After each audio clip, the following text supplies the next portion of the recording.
JIS की online study में मैं रामपाल भारती एक बार पुनः आप सभी का हार्दिक स्वागत करता हूं, कक्षा 10 के सभी विद्यार्थियों का। और जैसा कि आपको विदित है कि वर्तमान समय में हम आपको ऑनलाइन क्लासेज भेज रहे हैं और जेआईएस के स्टूडियो से मैं सभी का पुनः हार्दिक स्वागत करता हूं। आज हम जिस कविता की चर्चा करेंगे और जिस कवि की चर्चा करेंगे वो ये है, कविता का शीर्षक है यह है दंतुरित मुस्कान और इस कविता को लिखा है कवि नागार्जुन ने। सबसे पहले नागार्जुन का परिचय।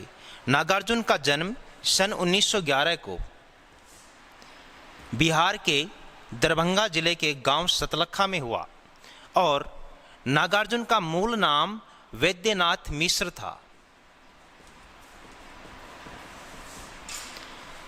मूल नाम था वैद्यनाथ मिश्र। नागार्जुन 1936 को श्रीलंका गए, 1936 को श्रीलंका गए। श्रीलंका जाकर उन्होंने बौद्ध धर्म ग्रहण किया और बौद्ध धर्म ग्रहण करने के साथ ही उनका नाम पड़ गया नागार्जुन। और नागार्जुन की हम चर्चा करें तो 1938 में वो वापस स्वदेश लौटे अर्थात भारत लौटे और 1938 में भारत आने के बाद संपूर्ण भारत का उन्होंने भ्रमण किया। इस कारण नागार्जुन को घुमक्कड़ी के नाम से भी जाना जाता है। नागार्जुन मूल रूप से जब साहित्य में आए तब वो मैथिली भाषा में लिखा करते थे और मैथिली भाषा में उनकी सभी रचनाएं यात्री नाम से हैं। अर्थात प्रश्न बन सकता है कि नागार्जुन ने मैथिली भाषा में किस नाम से अपनी रचनाएं लिखी? यात्री नाम से। उसके बाद वे हिंदी में आए। नागार्जुन के बारे में कहा जाता है कि नागार्जुन की रचनाएं आज भी बिहार के लोकगीतों में गाई जाती हैं और उनके लोकगीतों में वे प्रसिद्धि प्राप्त किए हुए हैं। नागार्जुन की प्रमुख रचनाएं हैं और वो हैं ऐसा क्या कह दिया मैंने,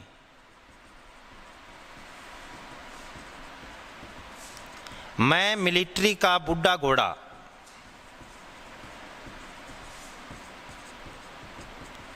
हजार हजार बाहों वाली, शतरंग के पंखों वाली, युगधारा, ये उनकी ऐसी रचनाएं हैं जो भारत में सर्वाधिक चर्चित रही। यहाँ मैं आपको एक बात और बता दूं कि नागार्जुन एक ऐसे कवि के रूप में विख्यात हैं जिन्होंने तत्कालीन सरकार की आलोचनाएं सर्वाधिक की। अर्थात उस समय इंदिरा गांधी की सरकार थी और इंदिरा गांधी की नीतियों का सर्वाधिक विरोध अगर किसी कवि ने किया तो उनका नाम है नागार्जुन। अर्थात हम कह सकते हैं कि गांव की चौपाल से जुड़े कवि हैं नागार्जुन। आज हम उनकी कविता पढ़ने जा रहे हैं जिसका शीर्षक है यह है दंतुरित मुस्कान। सबसे पहले शीर्षक पर चर्चा करेंगे कि दंतुरित क्या होता है। छोटा बच्चा होता है, 7-8 महीने का होता है, उसके 1-2 दांत निकलना शुरू होते हैं। ऊपर वाले जो दो दांत होते हैं वे 2 दांत के साथ जब बच्चा हंसता है तो इतना सुंदर प्रतीत होता है। कवि कहता कि उस सुंदरता के सामने संसार की सभी सुंदरताएं अर्थात उनका कोई मूल्य नहीं है, ये कहना चाहता है। तो यह है दंतुरित मुस्कान। दंतुरित का मतलब है छोटे बच्चे के 2-3 दांतों की मुस्कान। उस मुस्कान को लेकर कवि ने कविता लिखी है। यहाँ ये बता दूं कि कवि लंबे समय तक अर्थात अपने घर से बाहर रहता है, देश से बाहर रहता है और जब वो आते हैं वापस अर्थात अपने घर पर आते हैं तब बच्चे की दंतुरित मुस्कान को देखते हैं। वह पहले दिन मुस्कान देखता है तो मुस्कान उसको कवि को इतनी विचित्र, अनोखी और इतनी अकल्पनीय लगती है कि उसे वो कविता का एक हिस्सा बनाते हैं। तुम्हारी यह दंतुरित मुस्कान मृतक में भी डाल देगी जान। अर्थात प्रश्न बन सकता है कि कवि ने बच्चे की दंतुरित मुस्कान की तुलना किससे की है और क्यों।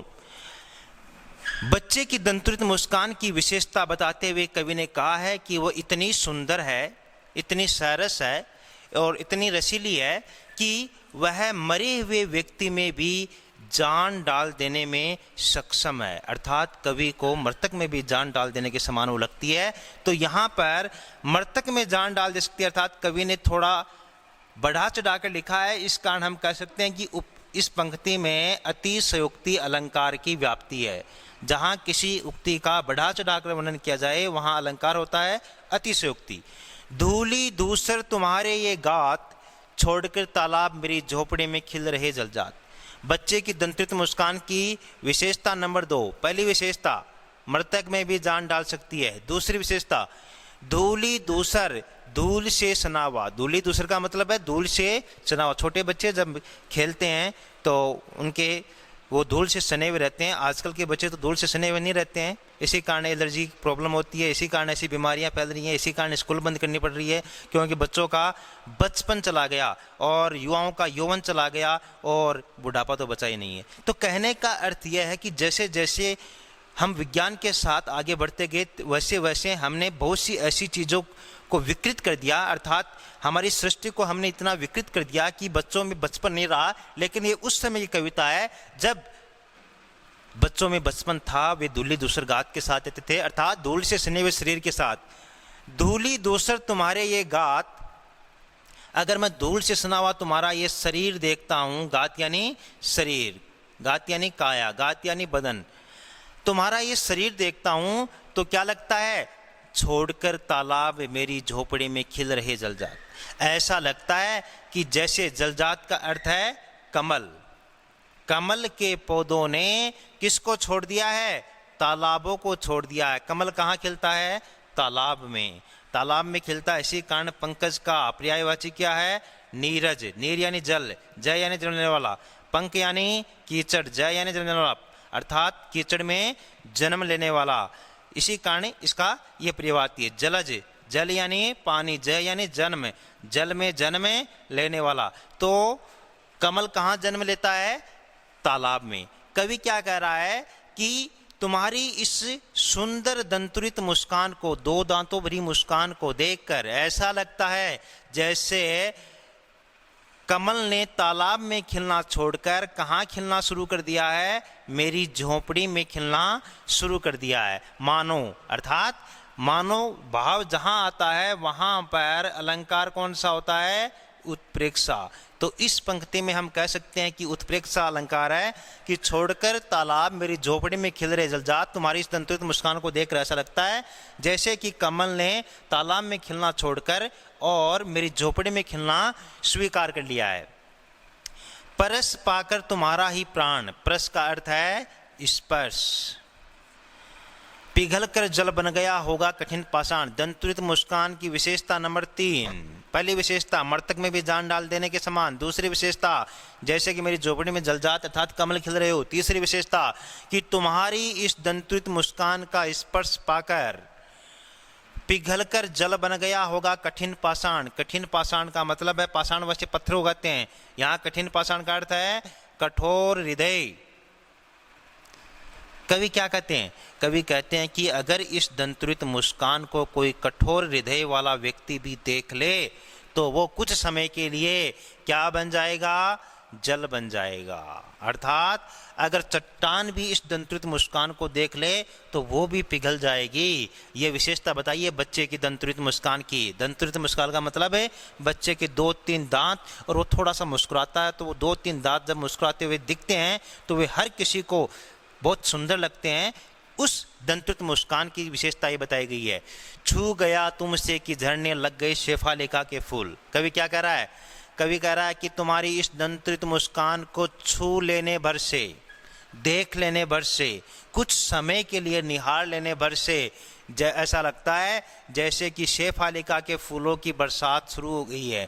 शेफालिका के फूल काफ़ी कोमल होते हैं और कवि कह रहा है कि जैसे कोमल फूलों की बरसात हो रही हो, बांस था कि बबूल तुम मुझे पाए नहीं पहचान। कवि कह रहे हैं कि बांस होता है काफ़ी कोमल, हवा चलती है तो पूरा का पूरा बांस है वो झुक जाता है और हवा का विनम्रता के साथ स्वागत करता है, और हवा जब चली जाती है तो वापस खड़ा हो जाता है, काफ़ी कोमल होता है। और बबूल काफ़ी कठोर होती है, अगर वो नहीं झुकती है तो हवा के साथ टूट भी जाती है।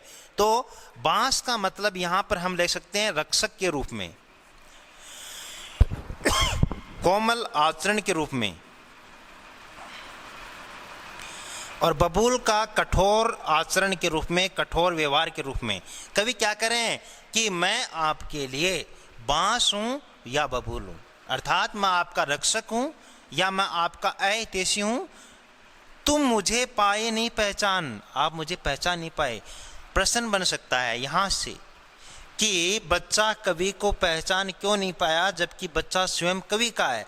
बच्चा कवि को इसलिए नहीं पहचान पाया क्योंकि कवि प्रवासी की तरह है, अर्थात वो अपने घर पर हमेशा नहीं रहता। वो पहली बार आया बच्चे के जन्म होने के बाद, वो साल साल 2-2 साल तक विदेशी दौरों पर, बाहर दौरे पर रहता है। इस कारण बच्चा कवि को पहचान नहीं पाया। तो कवि स्वयं कहते हैं कि मैं आपके लिए हितैषी हूँ, बांस मैं हितैषी हूँ या मैं आपका अहितैषी हूँ, तुम मुझे पाए नहीं पहचान। क्वेश्चन मार्क है यहाँ पर, अर्थात कवि पूछ रहा है कि तुम मुझे पहचान नहीं पाए। इसको पढ़ेंगे कैसे, बांस था कि बबूल, तुम मुझे पाए नहीं पहचान। अर्थात कवि प्रश्न पूछ रहा है कि क्या तुम मुझे पहचान नहीं पाए, देखते ही रहोगे अनिमेष। अनिमेष का अर्थ है एक टक देखना, अर्थात पलकों को झपकाए बिना देखना। अगर हमारे छोटे बच्चे के पास 12 महीने का, 7 महीने का, 8 महीने का, उनके पास अगर कोई अपरिचित व्यक्ति आता है तो बच्चा उसकी तरफ एकटक देखता है कि ये व्यक्ति कब जाए, अर्थात वो अपने आप में भय बढ़ लेता है, उसे डर लगता है। इसी प्रकार कवि के बच्चे को डर की अनुभूति हो रही है और क्या कर रहे हैं कि बच्चा लगातार कवि की तरफ किस प्रकार देख रहा है, एनिमेश। प्रश्न बन सकता है कि क्यों देख रहा है, क्योंकि बच्चे के लिए कवि एक अनजान रूप में है, इसलिए वो एनिमेश देख रहे हैं। थक गए हो, कवि का प्रश्न है क्या बच्चे से कि कई देर हो गई, अर्थात बहुत देर से आप देख रहे हो तो आप शायद थक गए हो, आंख लूं मैं फेर, अर्थात एक बार पुनः प्रश्न कि मैं आंख फेर लूं, मैं और किसी दूसरी तरफ देखूं। क्या हुआ यदि हो सके परिचित न पहली बार, एक बार पुनः प्रश्न बच्चे से कि क्या हुआ अगर हम आज पहले दिन एक दूसरे से परिचित न हो पाए तो कोई बात नहीं, यदि तुम्हारी मां न माध्यम बनी होती आज तो मैं न सकता देख, मैं न पाता जान तुम्हारी ये दंतुरित मुस्कान। कवि क्या करें, क्या हुआ यदि हो सके परिचित न पहली बार, प्रस्तुत पंक्ति के माध्यम से। किस पंक्ति के माध्यम से, यदि तुम्हारी मां न माध्यम बनी होती आज। प्रस्तुत पंक्ति के माध्यम से कवि ने विश्व की सभी माताओं के प्रति कृतज्ञता का भाव प्रकट किया है।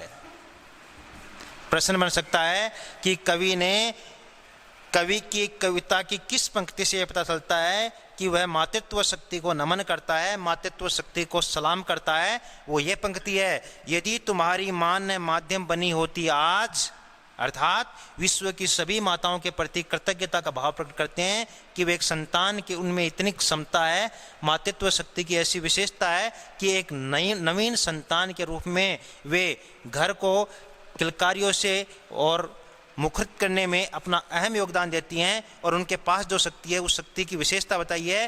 तो अगर मां माध्यम नहीं बनती तो कवि क्या नहीं देख पाता, ये दंतुरित मुस्कान नहीं देख पाता और क्या नहीं जान पाता, दंतुरित मुस्कान की विशेषताएं नहीं जान पाता। मैं न सकता देख न पाता जान तुम्हारी ये दंतुरित मुस्कान। अब हम थोड़ा सा यहाँ पर इतनी कविता के काव्य सौंदर्य की चर्चा करेंगे। तो काव्य सौंदर्य में हम क्या क्या पढ़ेंगे इतनी कविता की। इधर अपन देखते हैं कि काव्य सौंदर्य में अपने अब तक क्या क्या पढ़ा है। अपने अब तक पढ़ा है कि तुम्हारी ये दंतुरित मुस्कान कविता कवि की खड़ी बोली भाषा में है, नंबर 1। नंबर 2, प्रस्तुत कविता मुक्तक छंद में रचित है। नंबर 3, कवि की भाषा सहज, सरल व तद्भव प्रधान है। नंबर 4, कवि ने बिंबों का सुंदर प्रयोग किया है। अब देखिए बिंब क्या होते हैं। बिंब का मतलब इमेज, आकृति, आकार। इस कविता को पढ़ते हैं तो हमारे दिमाग में लगातार बिंब बनते हैं, इमेज लगातार बन रही हैं। तो बिंबों का प्रयोग सुंदरता से किया है। नंबर 5, कवि की प्रस्तुत कविता किस किस अलंकार में है। नंबर 1, अनुप्रास अलंकार। अनुप्रास अलंकार किसमें, धूली धूसर में अनुप्रास अलंकार, परस पाकर। पै और पै की आवर्ती, दै और दै की आवर्ती। मृतक में भी डाल देगी जान, अलंकार कौन सा बताया आपको? अतिशयोक्ति। पिघलकर जल बन गया होगा कठिन पाषाण, अलंकार आपको बताया उत्प्रेक्षा। बांस था कि बबूल, अर्थात बांस है बबूल, अलंकार है संदेह।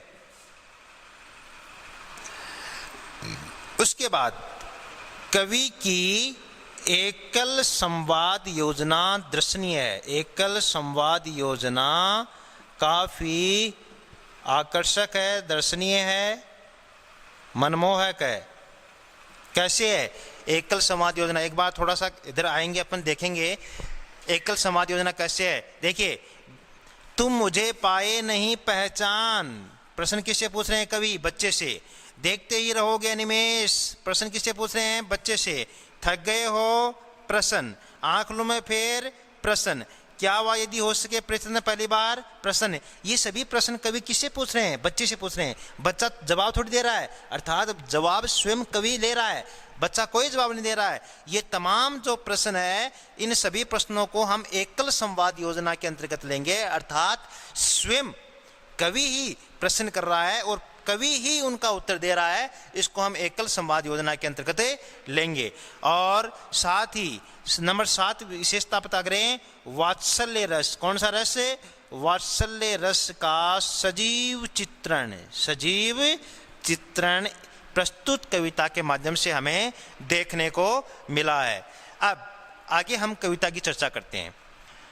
कवि क्या कह रहे हैं? धन्य तुम माँ भी तुम्हारी धन्य। एक बार पुनः मातृशक्ति को कवि नमन करता है, अर्थात जहाँ विश्व का कोई भी कष्ट आपको नहीं मिलेगा और विश्व के तमाम कष्टों में आप घिरे हुए हैं, और अगर कहीं आप चैन, आराम और फुर्सत चाहते हैं तो वो माता का अंचल है। तो कवि ने तमाम माताओं को, विश्व की तमाम माताओं के प्रति क्या प्रकट किया है? धन्यवाद प्रकट किया है। धन्य तुम और माँ भी तुम्हारी धन्य, चिर प्रवासी मैं इतर मैं अन्य। चिर, चिर का मतलब है लंबे समय से, चिर का मतलब है लंबे समय तक। और अगर मात्रा बड़ी हो जाएगी चीर, तो चीर यानी कपड़ा। तो यहां पर चिर का मतलब है लंबे समय तक, कि मैं तो लंबे समय तक प्रवास करता हूं घर से बाहर। मैं इतर, इतर यानी दूसरा, मैं अन्य, इस अतिथि से प्रिय तुम्हारा क्या रहा संपर्क। अर्थात एक पिता अपने बच्चे को संबोधित करते हुए कह रहे हैं कि मैं आपके लिए एक अतिथि के समान हूँ और आपका और मेरा अभी तक कोई संपर्क नहीं रहा है। मैं तो घर पर एक अतिथि की तरह आता हूँ। उंगलियाँ माँ की कराती रही हैं मधुपरक, अर्थात आज तक आपको खाना कौन सी अंगुलियाँ खिलाती रही हैं? किन की अंगुलियाँ? माँ की अंगुलियाँ। मधुपरक का मतलब है पंचामृत। छोटे बच्चे को अपन जो खिलाते हैं आहार, जैसे गुड़ है, दही है, थोड़ा सा अनाज है, ये सभी जो 5 प्रकार की चीज़ों से बनता है उसको क्या बोलते हैं? मधुपरक बोलते हैं। और इसको हम सामान्य भाषा में क्या बोलते हैं? पंचामृत। तो आपको आज तक माँ की अंगुलियां ही पंचामृत कराती रही हैं। देखते तुम इधर कनखी मार। कनखी मार का मतलब है नजरें चुरा कर देखना। कनखी मार मुहावरा है, नजरें चुरा कर देखना कि कवि न देख ले। और होती जब की आंखें चार। आंखें चार का मतलब है कवि की प्लस बच्चे की आंखों का मिलन, आंखें चार होना। अर्थात कवि और बच्चा दोनों जब एक दूसरे को देख लेते हैं तब क्या होता है? तब तो ये तुम्हारी दंतुरित मुस्कान मुझे लगती बड़ी ही छविमान, अत्यंत सुंदर। छविमान अत्यंत सुंदर, बहुत सुंदर लगती है। कब? प्रश्न बन सकता है कि बच्चे की दंतुरित मुस्कान में या दंतुरित मुस्कान के सौंदर्य में वृद्धि कब नजर आती है? कब आती है? जब कवि और बच्चे दोनों की आंखें चार होती है। आंखें चार होने का मतलब है आंखों का मिलना, आई कांटेक्ट होना। जब बच्चा और कवि का आई कांटेक्ट होता है तब वो मुस्कान अत्यंत सुंदर, अत्यंत मनमोहक, अत्यंत आकर्षक, अत्यंत विचित्र और अत्यंत दर्शनीय लगती है। इस प्रकार प्रस्तुत कविता में कवि ने छोटे बच्चे की दंतित मुस्कान का सजीव चित्रण किया है। ऐसा सजीव चित्रण नागार्जुन के अलावा कोई और अन्य कवि नहीं कर सकता, क्योंकि उनमें वो क्षमता थी कि वे गांव देहात की मिट्टी से जुड़े व्यक्ति थे और उनके लिए कविता बनाना, नागार्जुन के बारे में मैं कहूँगा कि मिट्टी के छोटे से कण से लेकर और पर्वत तक कोई भी चीज़ हो, उस पर नागार्जुन एक सुंदर कविता लिखने में सक्षम थे। तो यहाँ पर अपन बात करें काव्य सौंदर्य की ओर, तो यहाँ पर पता चलता है हमें कि कवि एक चिर प्रवासी की तरह है, माताओं के प्रति धन्यवाद ज्ञापित करते हैं। और यहाँ कवि की शैली मुहावरेदार है, कनखे मारना मुहावरा है, आंखें चार होना मुहावरा है, मुहावरेदार शैली है। और इस प्रकार ये थी दंतित मुस्कान, बच्चे की अनोखी मुस्कान पर, दो दांतों भरी मुस्कान पर कवि ने सुंदर कविता लिखी है। उम्मीद करता हूँ कि आपको अच्छी तरीके से समझ में आ गई होगी। अब हम नागार्जुन की दूसरी कविता जिसका शीर्षक है फसल, फसल कविता की मैं थोड़ी सी चर्चा करूंगा।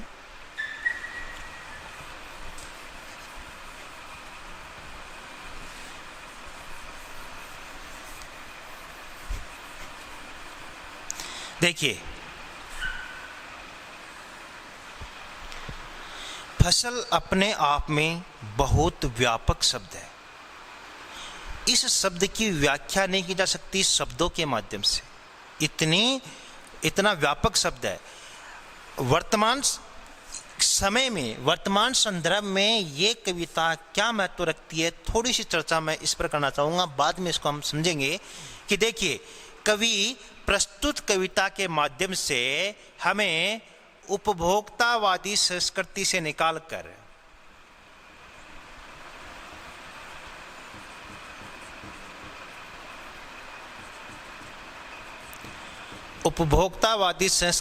निकालकर कृषि संस्कृति से जोड़ना चाहता है।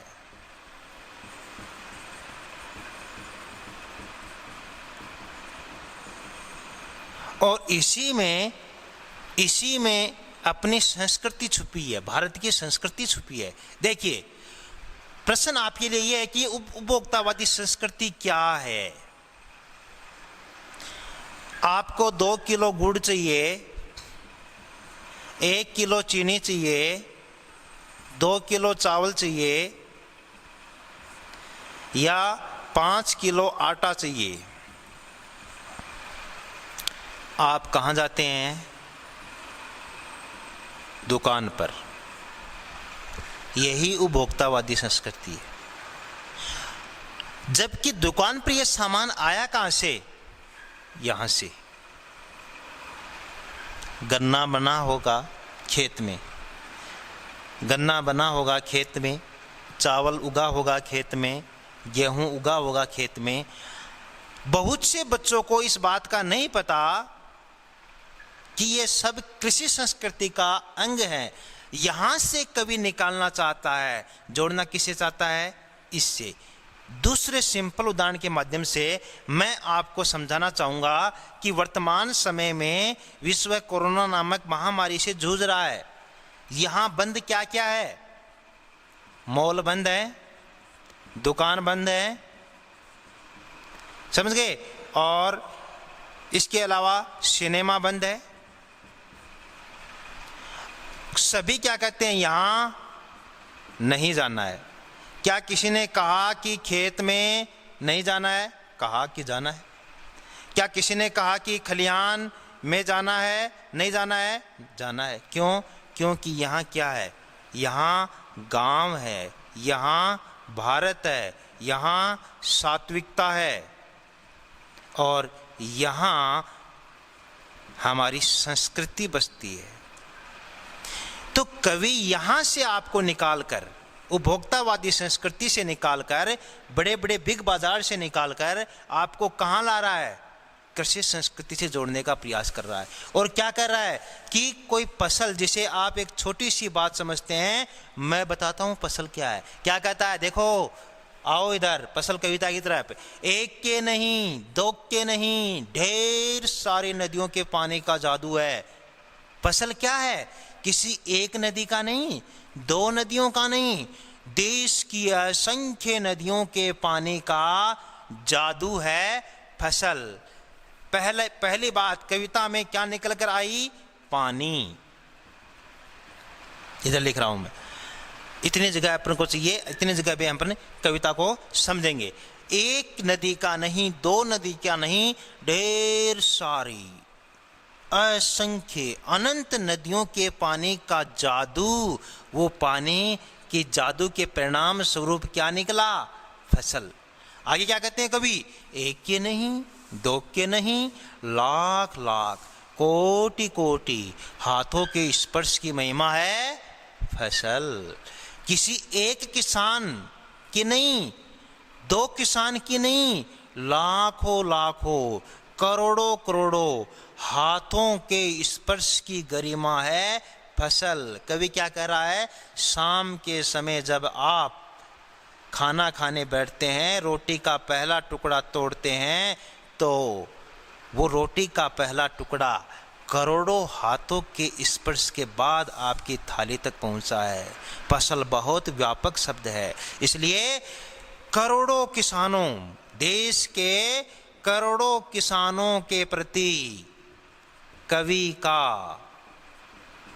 कृतज्ञता का भाव, अर्थात करोड़ों किसानों के प्रति कवि है वो कृतज्ञ का भाव रखता है। आगे क्या कहते हैं कवि? एक के नहीं, दो के नहीं, हजार हजार खेतों की मिट्टी का गुण धर्म है फसल। कोई एक खेत नहीं, कोई दो खेत नहीं, हजारों हजारों खेतों की मिट्टी का गुण धर्म। मिट्टी का गुण धर्म का मतलब है यहां पर मिट्टी का उपजाऊपन, मिट्टी का उपजाऊपन, अर्थात देश की मिट्टी, देश के हजारों लाखों खेतों की मिट्टी का गुण धर्म है आपकी थाली में जो है, आपके पास सब्जी जो है, आपके पास चावल जो है, गुड़ जो है, वो क्या है? वो करोड़ों लाखों हजारों खेतों की मिट्टी का गुण धर्म है। फसल क्या है? कवि पूछ रहा है कि फसल क्या है। अब पूरी कविता को एक साथ जोड़ेगा कवि, और तो कुछ नहीं है वह, अर्थात सब कुछ कहकर कवि ने कितने सरल तरीके से क्या कहा है? और तो कुछ नहीं है वह, वो क्या है? नंबर एक, नदियों के पानी का जादू। नंबर दो, हाथों के स्पर्श की महिमा। नंबर तीन, भूरी काली संदली मिट्टी का गुण धर्म। भूरी मिट्टी का प्रकार, काली मिट्टी का प्रकार, संदली यानी चिकनी मिट्टी का गुण धर्म है।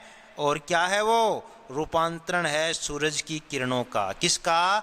सूरज की किरणों का रूपांतरण है, अर्थात जो सूरज ऊपर चमक रहा है उसकी प्रत्येक कण, प्रत्येक किरण, प्रकाश की प्रत्येक किरण उस किसमें? गेहूं में, चावल में, गुड़ में, धान में, सब में है। और क्या है? उस फसल में क्या है? सिमटा हुआ संकोच है हवा की थिरकन का। थिरकन का मतलब है मंद मंद गति से हवा का बहना। अब देखो कवि की प्रस्तुत कविता, प्रश्न बनेगा, कवि की प्रस्तुत कविता वैज्ञानिक सिद्धांत के अनुसार रचित है। कैसे? विज्ञान क्या कहता है? किसी भी पौधे को बढ़ने के लिए मुख्यतः किसकी जरूरत होती है?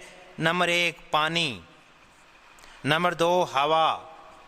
नंबर तीन, प्रकाश। नंबर चार, मिट्टी। अब देखो ये जो पंच तत्व हैं वे सभी पंच तत्व हमारे पास आ गए हैं। अब पांचवा पंच तत्व हमारे पास क्या है? किसान की मेहनत। अब देखो कवि क्या कह रहे हैं? नंबर एक, नदियों के पानी का जादू पंच तत्व है। हाथों के स्पर्श की मेहनत, किसान की मेहनत है। भूरी काली मिट्टी का गुण धर्म, ये अर्थात पांच तत्वों से हमारा शरीर मिलकर बनता है, वो सभी चीजें इसमें है। रूपांतरण सूरज की किरणों का क्या गया? प्रकाश। सिमटा हुआ संकोच हवा की थिरकन का क्या गया? हवा। ये वैज्ञानिक सिद्धांत है। किसी भी पौधे को बढ़ने के लिए इन सब की जरूरत पड़ती है, पानी की, हवा की, प्रकाश की, मिट्टी की। तो ये पानी कहां से आया? लाखों नदियों से। हवा कहां से आई? अर्थात प्रकृति के वातावरण से। कभी शीतल हवा, कभी गर्म हवा और कभी किसी प्रकार की वात हवा। उसके बाद प्रकाश कहां से आया? सूरज की किरणों का ये प्रकाश, और मिट्टी